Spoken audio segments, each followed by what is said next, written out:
তোমাকে কেউ ভালোবাসে আর কেউ তোমাকে মন থেকে চায়।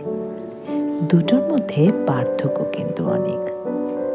ভালো তো যে কেউই বাসতে পারে, কিন্তু তোমাকে যে পেতে চায় তার কাছে তুমি হবে শেষ বিকল্প।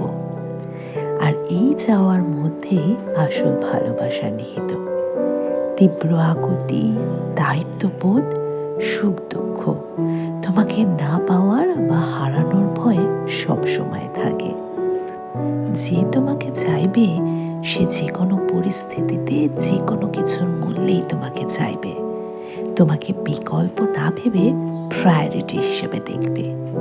তাই কে তোমাকে পছন্দ করলো বা ভালোবাসলো সেটা গুরুত্বপূর্ণ নয়, বরং দেখা উচিত কে তোমাকে মন থেকে চাইছে, দিন শেষে তোমার হাসি খুশির কারণ হচ্ছে, তোমার ছোট্ট থেকে ছোট্ট ইচ্ছের মূল্য দিচ্ছে, তোমার অপ্রকাশিত অনুভূতিগুলো বুঝে নিচ্ছে।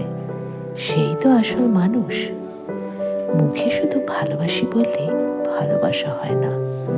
ভালোবাসাটা অনুভব করে নিতে হয়, তার প্রকাশিত ও অপ্রকাশিত বাক্যবাণে ও আচরণে।